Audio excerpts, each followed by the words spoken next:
Welcome, listeners, to Tale Spinner Tavern. Tip a penny in the storyteller's cup and come cozy up by the fire.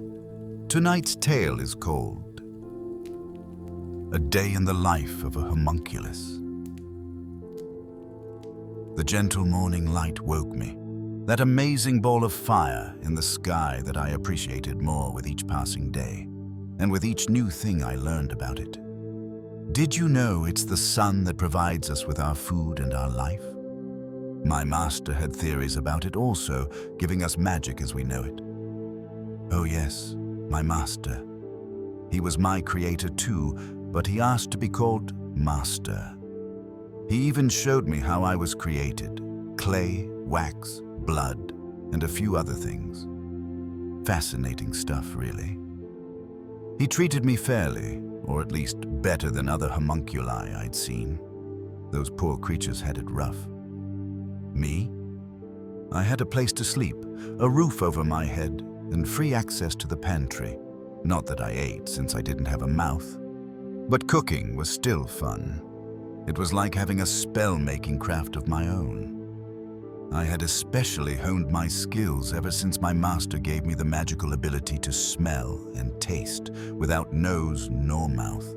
See, I was the chef of this tower, a rickety little room, but I kept it spotless and took pride in what I could cook up. When cooking, I'd wave my favorite wooden spoon like a wand and imagine myself as a wizard, conjuring up spells of my own. Most days found me lost in daydreams, especially those of wizardry, an impossible dream for one of my kind.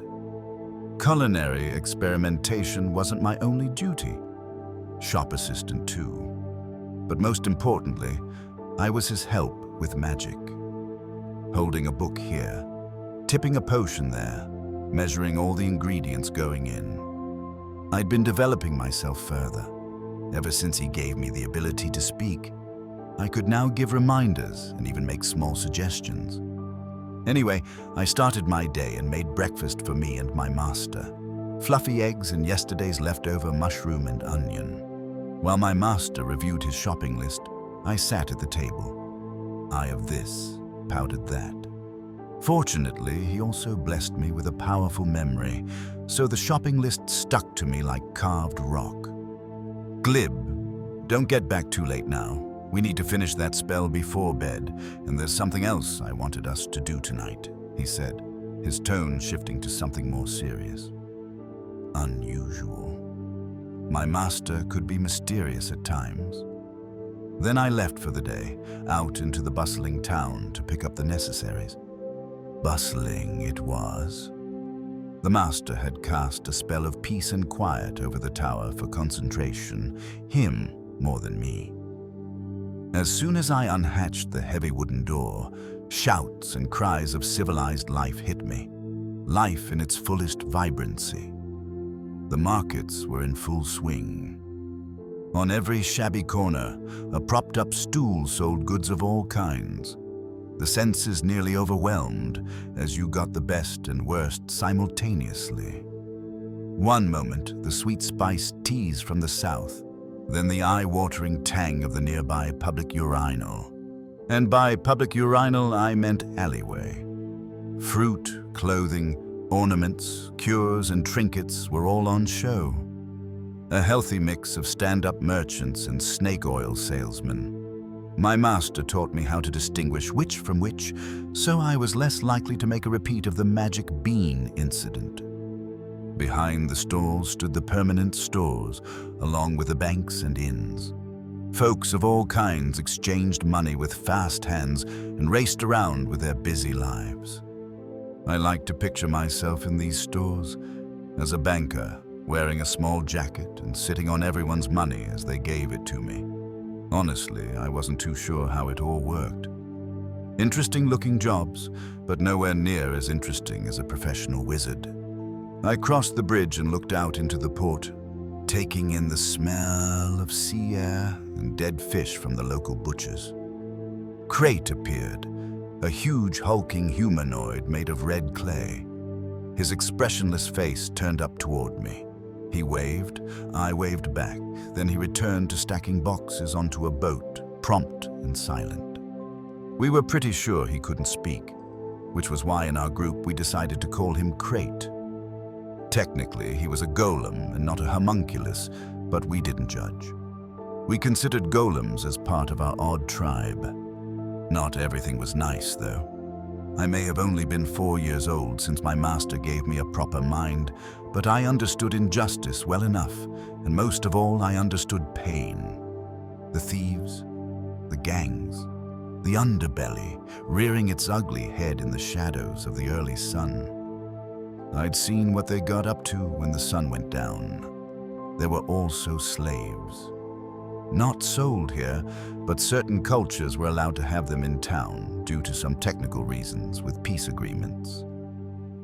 My master got chatty after a few ales, so I was able to piece a few slurry facts together to understand this world better. Some said we homunculi were slaves without souls. Some homunculi weren't treated well and we weren't being paid, but I rejected the idea of not having a soul. Besides, no point letting hurtful words get to you. I said some said that, but it was mostly the terrible preachers that congregated in the square. They cried out all sorts of terrible things, claiming that everything was seen and judged under an apparent black sun, whatever that was. They would jeer and hiss at us, homunculi, as we went about our business. But fortunately, not many people listened to them, and the town guard was more than happy to keep them in line. Regardless, I avoided them as much as possible. My master was deadly serious when he told me the various areas and peoples to avoid, especially in downtown. The idea of being plucked off the streets and put into bloody fighting pits sent shivers through me, so I always gave downtown a wide berth during my outings. But then as I passed the tavern areas towards the uptown markets, wonderful bands tooted their music as patrons spilled beer in the courtyards. Morning was a good time to drink, apparently. Good and bad. I took it all in, carrying my backpack as I shifted between the crowds at near knee height to everyone else. On average, a lot smaller than everyone else, but there was a decent amount of dwarven and gnome denizens here too, plus others like me. This was my favorite part about the day, meeting my kind at the same shops. There weren't many of us, so we were all mostly on name basis, at least with the ones that could talk. "Hey, Glib," a familiar voice called as I entered the parchment store. Craw, a rather small homunculus, even by our standards. We sometimes joked that his master shouldn't have been so stingy with the clay. His skin was a pinky gray, not that different to my bluey gray, but otherwise we differed a lot. He was crafted like a gargoyle with bat wings, incredibly cool ones. He was even given a mean face with sharp teeth, which was funny considering his laid-back attitude. Me, on the other hand, I had a squat stature, and my main feature was my gigantic singular eye, where you'd normally expect to find a face. Then I had a dark purple robe like my master's, as though I were an apprentice. It was his robe's trimmings quickly stitched together. I came over to him and we did our funny little handshake. "How's your day going, my man?" he asked as he felt his way through a box of parchment papers. "All good so far, Craw. I think my master is looking to create a fireworks spell," I said. "That's cool, bro," Craw said. "Pays the bills is what I heard him say." I shrugged. My master has me looking for items for a particularly painful torture spell. I probably shouldn't have said that. Craw looked around, half expecting his master to appear with a stick in hand. "He's always working on grisly things, isn't he?" I said. "I suppose that's what happens when you work for the big man, the king." Craw shrugged. My master had always bad-mouthed the royal court. At least he did so after a good drink. He would tell me that they were all blood-thirsty pigs, so I made a mental note to avoid anything remotely royal, not that I was likely to get an invite. "Yeah, I think you're right, Craw. Well, anyways, hope you have a good day. Hope to catch you soon, I said as I also began looking through the parchment. Oh, Glib, before you go, I ran into the Black Sun preachers. They tried to jump me, but I flew off, so just a heads up. It looks like those fuckers are going about looking for trouble again, he said. I thanked him for the tip. Craw then gave me a funny wave with one of his wings as he continued to use both hands to dig through the papers. I settled up with the merchant and left with my shopping list a little closer to finish. Passing an exotic pet shop, I stopped to pet a lizard-like creature with wings that purred between the bars. Wyverns, I believe they were called, but I could never remember whether they were the ones with no front arms or not. Mental note: borrow my master's bestiary later. Craw's story gnawed at me. Anger rose. Not a lot could do that. If I had magic, I would have protected Craw and used a magic whip to whip their asses red. The cobblestairs took me closer into Uptown. Far fewer shadowy corners and nasty smells around here. There were still taverns, but the clientele were different. They snacked on tea and cake rather than throwing around foamy beer. The view behind me on top of the stairs was fantastic. You could see out across the river as boats came in to exchange goods, with crates help. And you could see all the way into the center of town where my master's tower stuck out on the horizon like an uncut branch on a hedge. The ingredient shop arrived, my favorite place out of the many that my master sent me to. Everything was kept so clean and orderly. Everything had a place, a label, and a price. All so satisfying to look at. I wished my kitchen was as modern as this place, but kitchen storage was always secondary to spells. But never mind, eh? Everything being priced up front was unusual, but not for the Uptown area. You couldn't barter here, you see. Bartering just wasn't a practice here. The price was always premium, but you'd never be ripped off, and the quality was consistent. Sometimes I imagine myself as the manager of the ingredient shop in place of the fancy elven shopkeeper. I would do amazing deals, 80% off, 90% off, 100% off. I understood commerce as much as I understood banking, honestly. Then I imagined that most of my clients would be wizards, and that little jealous side to me bubbled up. I wandered the neat aisles, perusing the ingredients without really looking. I was hoping I'd see someone. After a while, I realized they weren't here today. Ah well, I should crack on with my shopping. As I started measuring out a cup of powdered toad, a voice called to me, "Glib! Hey, Glib!" I turned. Luna. See, homunculi were asexual creatures. Wizards didn't care about that. Only the homunculus's function mattered to them. Luna was different. Her master was a witch, and her master felt so inclined as to imbue Luna with a feminine charm. She had thick black hair, unusual for a homunculus. I had never seen her master, but I wondered if she styled Luna after herself, as she was sculpted so humanoid-like that you may have mistaken her for a tiny human if it wasn't for her claws. "Hello, Luna. How are you today?" I asked. Ooh, yes. How are you today? She said, standing up straight and shaking my hand like a business person whilst mocking my accidental formal tone. You're such a funny one, Glib." She punched my shoulder. "So what's your master got you cooking up today?" she asked. "He wants to create a firework spell." Her face lit up, her eyes becoming larger like a cat about to pounce. "I love fireworks. What kind of firework is he making?" She grabbed at me. He didn't say, but based on the ingredients he's asked me to get, I think he's looking to create a dark light firework that can be used during the day. I scratched underneath my eye as if it were a chin, like my master did. "Fantastic. Well, let's do our shopping together then," she declared. We did.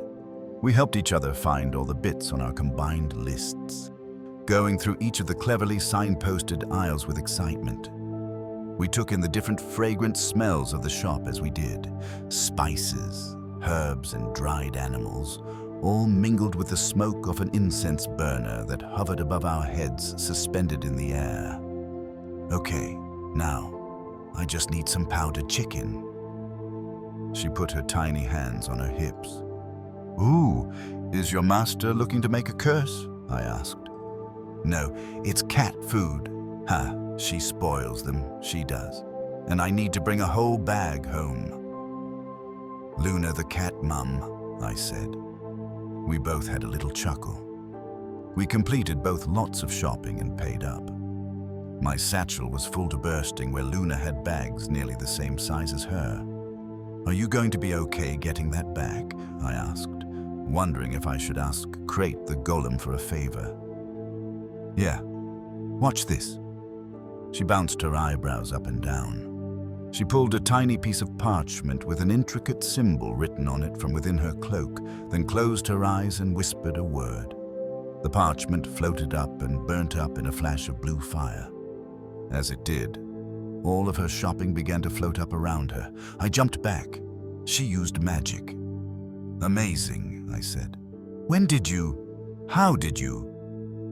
My words stumbled over each other. My master taught me how to use these spell scrolls to help with heavy tasks, like this one. She gestured to the shopping, and as she moved, the shopping bobbed and floated towards her location. My jaw would have dropped if I had one. Impressed, yes, but also a teeny bit jealous. I had never been taught to perform practical magic. I only knew the theory. This was one of the very few times I'd seen another homunculus use magic. Most magic users were never untrusting when it came to magic, or perhaps they were all jealous themselves. That's really fantastic, Luna, I said, meaning every word. Isn't it just? She flicked back her long black hair in a sassy fashion before laughing. Is she teaching you? Are you an apprentice? The words rushed out as excitement and jealousy both bubbled in me. An apprentice homunculus was unheard of. No, it's just this one scroll to help me. When I asked, she told me I was too erratic, that she would be worried I'd accidentally set her cats on fire. We both had another chuckle together before it tapered off into a sigh as we realized that it was time to head home. Thanks, Luna. It was good to see you. Hope you get back okay. I'll see you soon. I tightened up my satchel. Ooh, I have something for you. She reached within her cloak, hurrying. She produced a stick, but not any stick, a wand. It had been carved meticulously with curly, ornate designs that wrapped around the stem like vines. She held it out with her sharp, obsidian-like claws. This is for your journey in becoming an archmage, she said, with less humor in her voice than expected. She moved her hair out from over her eye with one claw so I could see both of her eyes at once. A rare look for her. Words escaped me. I held it in stunned silence. A carved stick with no magic, of course, but touching beyond measure. It looked amazing. Clearly, she had spent weeks whittling, perhaps with her razor claws, I wondered. Homunculi had next to no personal possessions, not that we were ones for material things, but this was different, a gift, and a special one at that. Thank you, Luna. This is really beautiful. I held the wand in hand and imagined myself as a wizard. That would truly be something. As I did, a wave of emotion surged up in me. Don't go crying now, you big sap. Luna gave me a playful shove. Thanks, Luna. It's amazing, really. I parted ways and began my journey home, walking back down the cobblestones as though I were on air. My imagination ran wild as I weaved through the busy crowds, moving the very mountains, visiting worlds unseen. I could picture it all. I crossed the bridge and waved to Crate again as he stacked goods onto a ship. I wondered if Crate was happy. I hoped he was. A sharp pain hit the back of my head shortly after I crossed the bridge, sending me tumbling. In a haze, on all fours, I saw my bag's contents sprawled out on the floor along with my wand. Abomination, A shrill voice cried from a distance behind me. I turned. A group of maybe 3 or 4 disheveled-looking humans, bearded and robed in dark gray colors. The Black Sun preachers. They had thrown a rock at me, and now they were running this way. I snapped to and gathered my belongings in one scoop before running down the street, but they gave chase. The crowds in the market ahead were too thick to bypass. I made a hasty decision to run down an alley, a bad decision. The alley led to a few private doors before reaching a dead end. I tried each of the doors anyway, just in case. All locked. "Creature!" That same horrible voice called. I saw them properly now. 3, in fact, but for the likes of me, even 1 human was too many. The leader was patchy gray with a scar down the eye that told of a rough life. The others were equally hairy and ragged. The Black Sun cult always seemed to attract the worst. "You foul thing, the Black Sun has no room for you." He approached slowly, revealing knives. "Wizards think they can do whatever they want, going as far as creating blasphemous, soulless things like you." He aimed the knife as he spoke. "Please, I have some coin in my bag. You can take it." I walked backwards slowly. He spat on the floor. They claimed I had no soul, but would something without a soul plea for its life? I pulled my wand out on instinct and aimed it at the leader. His eyes widened. He stopped approaching before realizing I had nothing to back up my threat. Huh. Cursed little creature. The only thing magical about you is how long you've been allowed to live your dirty little forbidden life. He grinned, teeth yellowed. He lunged and grabbed me before closing his eyes and going into prayer. "In the name of the Black Sun, the one all things return to, I offer you this service, ridding this world of unholy life." He raised the knife in his hand. As I pulled away in vain, a large shadow appeared behind the group. One of the men was lifted and thrown up into the air like a juggler's devil stick. "Crate!" He must have seen them throwing the rock. The man dropped me back down. The men cried out like children being chased by a nan with a rolling pin. With a few swipes, Crate knocked them about like rag dolls. Nothing they could do except run, and so they did. Then it was just me and Crate in that tiny pea-drenched alley. "Thank you, Crate. That was amazing. I owe you my life." My eye teared up. Crate held out his massive orange hand. I shook his hand. Well, his finger given the size difference. Though Crate's face never moved, I felt there was a smile under those rocky features. My tiny heart still pounded, but in the presence of this protective giant, I calmed down towards baseline. I thanked Crate again and made a mental note to think up an appropriate gift for the next time I saw him. Maybe I could draw him a smile. He might like that. I resumed heading home, my nerves readjusting as I stepped through the busy main street. Back at the stalls, after smelling a sweet, peppery red spice, I decided that another addition to my kitchen rack was needed. Then I was home. Phew! I put away the spice and took out the wand from Luna from my bag, placing it carefully on my window ledge where I kept my pretty things, like my seashell which had somehow taken on the form of a misshapen corkscrew. Time to help the master with his magic. "Welcome back, Glib. I hope your shop went well." He looked at me and read his spellbook simultaneously. "Yes, master. It's been a very interesting day, and I have everything we need."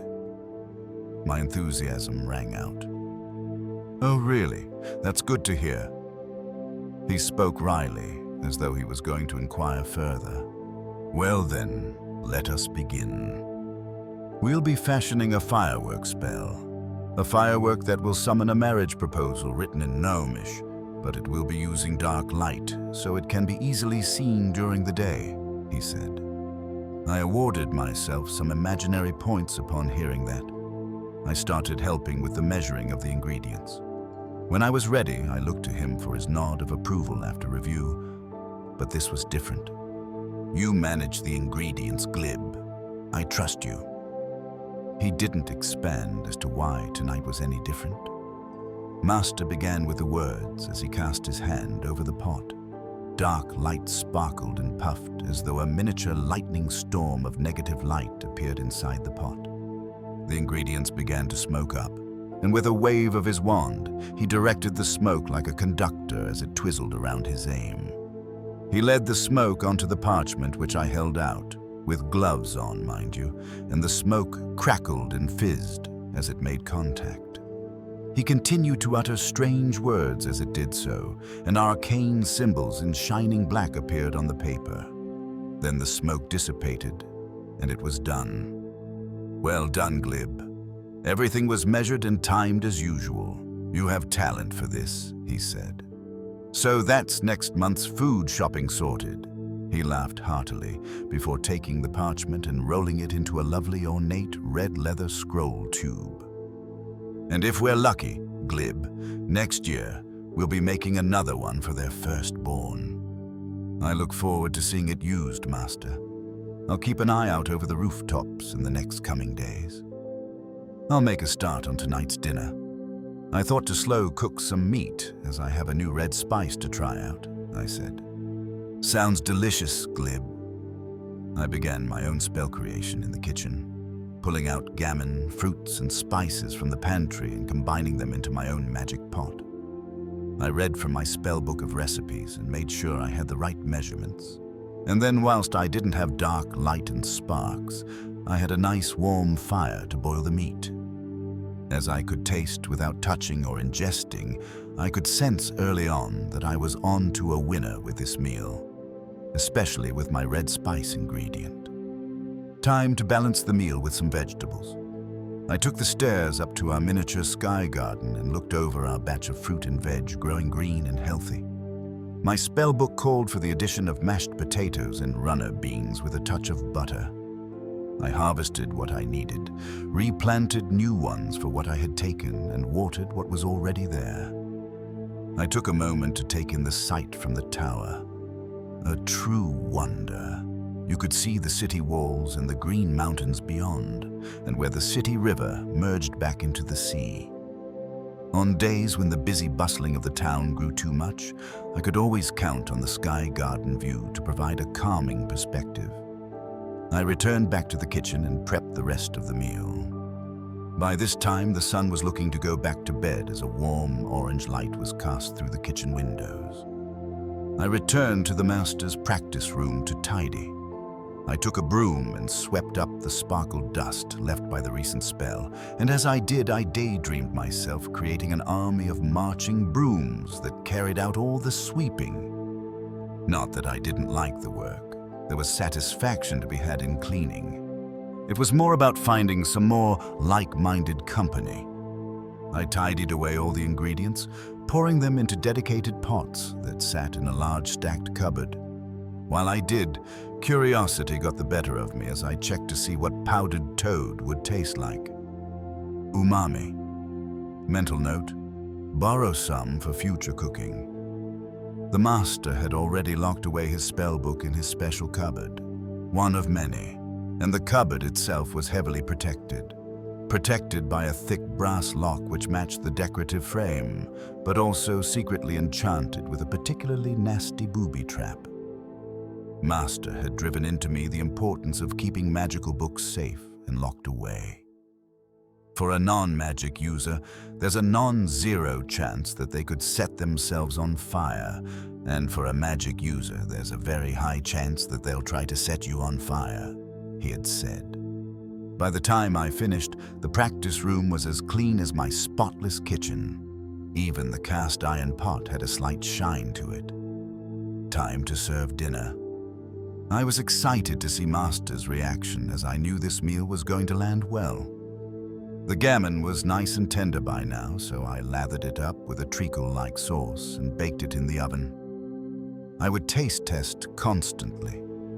The dark sugar and the salty meat paired so well, and the dash of the sweet pepper added a perfect level of depth. I would have been salivating if I had a mouth.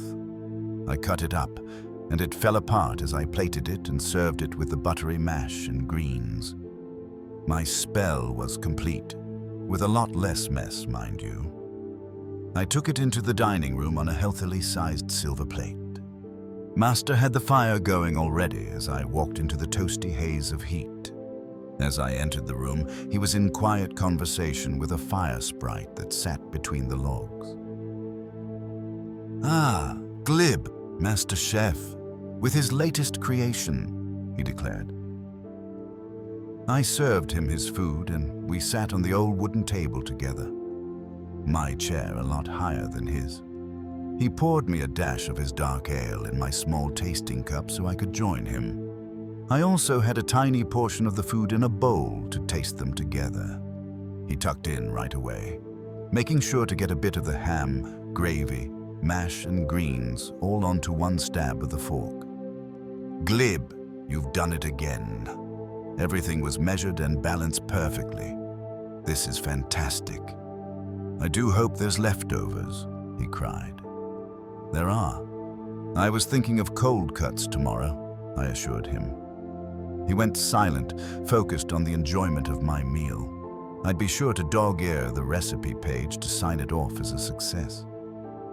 "Well, cheers to another successful spell and another successful meal." He raised his cup. I cheersed him and tasted my small portion. Malty, bitter, and a bit smoked, a very nice pairing with the ham. Again he went quiet, polishing off his meal in satisfied silence. Then he was done. A very large portion, magically gone. After some quiet contemplation and much-needed digestion on his part, he perked up and looked at me strangely. "Now, Glib." He drew out my name. "I found this." He slowly drew my wand from out of his sleeve. My heart dropped. I didn't tell him. Worry had kept me silent. He'd always told me how dangerous magic was, and now I was in trouble for looking to dabble. A very curious coincidence. He turned it in his hand, speaking to himself in a painfully slow voice. "I hope you don't mind, but I've made a little change to your wand. Here, try it out." He passed it over to me. I stood there, bemused, unsure what was happening. "Now say, Lisan, and picture the brightest white light you can." He leaned in whilst raising one long grey eyebrow. Lies on?" I pictured the sensation when the sun reflects off the surface of the river and catches you directly in the eyes. The end of the small wooden wand glowed into piercing light, illuminating the entire room. It dazzled both me and Master. I winced on instinct and wished it would be far less bright, and in turn it did just that. I couldn't believe it. I had used magic. "Very well done, and on your first try at that. Even curiouser." He scratched his chin. I stared into the glowing light in amazement. One thing to see someone like me performing a spell, but doing it yourself was another thing altogether. I could feel something as I held that wand. A tingle or maybe a slight magnetism, a connection to something else, something larger.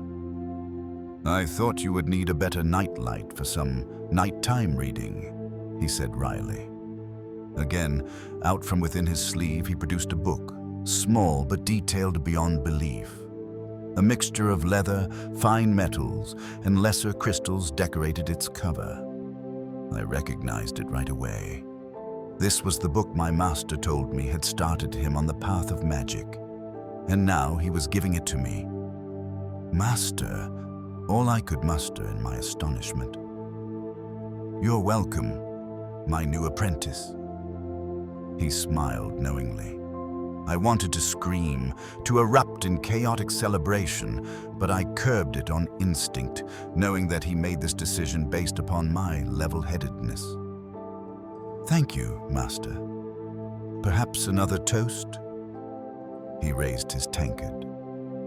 We laughed and joked, and he told me stories of him as a boy when he was first an apprentice, and I drank it all up, excitement nearly overwhelming me. I nipped to the pantry and back and popped open an aged fruitcake to mark the occasion in special celebration. Then before I knew it, time for bed. I said good night and thanks again before I hopped into my covers. I whispered my wand into a light again as I began reading through my very first spell book. I stayed up far longer than I would on any other day, but hit a wall eventually and knew I would have to continue my studying tomorrow. It took me a while before sleep came properly.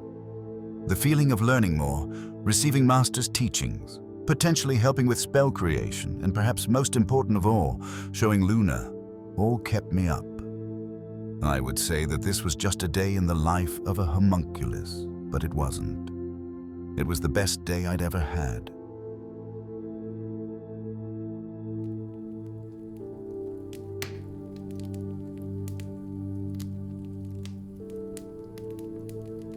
I hope you enjoyed tonight's tale.